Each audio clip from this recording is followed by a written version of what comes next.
E aí, pessoal? Hoje a gente vai mergulhar numa ideia que pode, de verdade, virar de cabeça para baixo o jeito que a gente pensa sobre cuidado dentro da igreja. A proposta é bem direta, mas ao mesmo tempo radical. O reino de Deus não cresce só com pregação no púlpito, mas principalmente no dia a dia, em relacionamentos que transformam. Bora entender o que isso significa na prática? E tudo começa com uma pergunta que, vamos combinar, é bem incômoda. Uma pergunta que talvez muita gente já tenha se feito em silêncio. Ué, por que mesmo com a igreja cheia é tão fácil se sentir sozinho? Essa questão é o ponto de partida. Ela vai direto no nervo do problema que esse modelo quer resolver. E essa frase aqui, ela resume a consequência trágica dessa solidão. A gente vê pessoas adoecendo sozinhas, pecando escondidas, sofrendo sem ninguém para dar um ombro. É um retrato muito duro de um isolamento que acontece justamente no lugar que deveria ser o de maior comunhão. É um paradoxo cruel, né?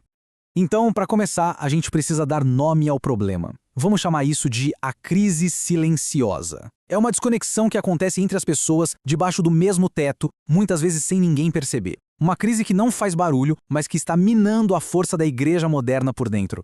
E olha só que ironia. Por um lado, as igrejas estão transbordando de conteúdo. Sermões, cursos, músicas com verdades profundas. Mas por outro lado, um vazio, um isolamento. É como se a gente estivesse acumulando um monte de informação na cabeça enquanto o coração continua sozinho. Fica claro que só a informação não está dando conta de criar os relacionamentos que realmente transformam. E aqui vem a virada de chave, a resposta para essa crise. Ela começa com uma verdade fundamental. Todo cristão, sem exceção, é chamado para ser um instrumento de Deus na vida de outra pessoa. Isso aqui não é um trabalho para profissionais da fé, não é só para o pastor. É a vocação de todo mundo que se diz parte do corpo de Cristo. Tá, mas se é um chamado para todo mundo, por que na prática não é bem assim que acontece? Nessa segunda parte, a gente vai identificar o que podemos chamar de o erro da terceirização. É uma mentalidade que, sem a gente perceber, se tornou a raiz de todo esse problema de isolamento. A causa é essa ideia de terceirizar a vida espiritual. A gente pensa, cuidar das pessoas, isso é trabalho do pastor, do líder. A gente joga a responsabilidade para cima. E o efeito é devastador. O que a gente tem são igrejas lotadas, mas de espectadores. Pessoas que continuam se sentindo vazias e desconectadas. Essa citação aqui usa uma imagem perfeita. Pensa no corpo humano. Se só a cabeça pensa e a boca fala, mas os braços, as pernas, as mãos não se mexem, o que acontece? O corpo atrofia, fica fraco, paralisado. É exatamente isso que acontece com a igreja quando a gente deixa o cuidado na mão de poucos. Certo, já entendemos o diagnóstico. O problema é sério. Mas e aí? Qual é o remédio? Agora a gente vai explorar a solução, um novo modelo de ministério que propõe uma mudança radical na forma como a gente enxerga tudo isso. Presta atenção nessa frase porque ela muda toda a lógica do jogo. O cuidado não é sobre gente perfeita ajudando gente cheia de problemas. É sobre gente que precisa desesperadamente da graça de Deus ajudando outra gente que também precisa desesperadamente da graça de Deus. Acabou aquela ideia de cima para baixo, sabe? Agora é lado a lado. E essa abordagem é como um martelo que quebra duas máscaras que a gente adora usar na igreja. Primeiro, a máscara do supercrente, aquele que finge que tem tudo sob controle. E segundo, a do pastor inalcançável, que fica lá num pedestal. Com essa nova ideia, todo mundo desce do pedestal. Fica todo mundo no mesmo nível, no mesmo barco. A postura, então, muda completamente. Não é mais uma pessoa melhor ajudando uma pior. A imagem aqui é poderosa. São duas pessoas necessitadas, lado a lado, olhando para a cruz. O ponto de encontro não é a perfeição de um e o erro do outro. O ponto de encontro é a cruz, onde todo mundo chega precisando da mesmíssima coisa, graça. Beleza, a ideia é linda no papel, mas e na vida real? Como é que isso funciona? Agora a gente vai ver o cuidado em ação, com uns exemplos bem práticos, situações que acontecem toda hora na vida da igreja. Pega o primeiro cenário. Uma pessoa que vive caindo no mesmo pecado.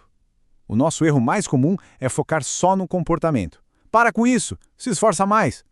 A abordagem redentiva é diferente. Ela vai mais fundo, ela quer investigar o coração. Ela tenta entender o que aquela pessoa está amando, o que ela está adorando no lugar de Deus, que a leva para aquele hábito. E para chegar no coração, essa pergunta aqui é ouro. É uma pergunta-chave. Nesse momento, o que essa pessoa está amando mais do que obedecer a Deus? O foco não é só colocar um band-aid no comportamento. A ideia é ajudar a pessoa a fazer uma cirurgia no coração, a trocar o objeto da sua adoração. Agora, Pensa numa pessoa que está ferida, sofrendo. Qual o nosso reflexo? Tentar consertar a dor com frases prontas, com clichês. A abordagem redentiva é o oposto disso. É entrar no sofrimento junto, é validar o que a pessoa está sentindo e dizer: isso é horrível mesmo. É simplesmente estar presente e não dar respostas prontas. E quando dá briga na comunidade? A tentação é querer abafar o caso, buscar uma paz superficial. Mas essa abordagem encara o conflito de frente, porque é ali, no meio da treta, que os nossos pequenos reinos particulares aparecem. O reino do meu orgulho, o reino da minha necessidade de estar certo, o reino do meu controle. E por último, aquele caso clássico da pessoa que está na igreja há anos, mas parece que não sai do lugar. Está estagnada. O erro é a gente achar que isso é normal. A abordagem redentiva chega junto com o amor, confronta essa passividade e traz um senso de responsabilidade, de acompanhamento, para ajudar a pessoa a voltar a caminhar. Ok, a gente viu como esse cuidado funciona no 1 a 1. Mas como é que isso sai de algumas interações isoladas e vira o jeito de ser da comunidade inteira? Como é que a gente transforma essa ideia em cultura? Para construir essa cultura, a gente precisa de 3 pilares. Primeiro, treinar. As pessoas precisam aprender a ouvir, a fazer as perguntas certas. Ninguém nasce sabendo. Segundo, criar ambientes seguros. Um lugar onde abrir o coração não vira fofoca no dia seguinte. E terceiro, acompanhar. Um sistema que garanta que ninguém fique sozinho na jornada, mas que também não esmague a pessoa com um peso insuportável. E agora, para a gente fechar, vamos falar da peça mais importante disso tudo: o coração de quem se propõe a cuidar. Porque no final das contas, a postura, a identidade de quem está sendo instrumento é o que define se o cuidado vai ser de verdade ou não.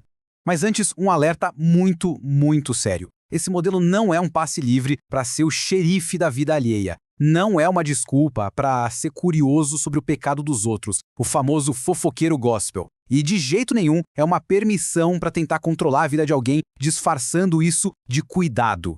A postura correta é a de serviço. A palavra-chave é servir, não dominar. Quem cuida é um instrumento, não o cirurgião. O verdadeiro agente de mudança é o Espírito Santo. A nossa função é só servir de canal e apontar para ele. E para terminar, fica essa verdade que amarra tudo. O critério de Deus para usar alguém não é a perfeição, não é um currículo impecável. O que ele procura são instrumentos disponíveis. Pessoas que sabem que são falhas, que são quebrantadas, mas que mesmo assim se colocam nas mãos dele, obedientes, prontas para serem canais da sua graça. É sobre isso.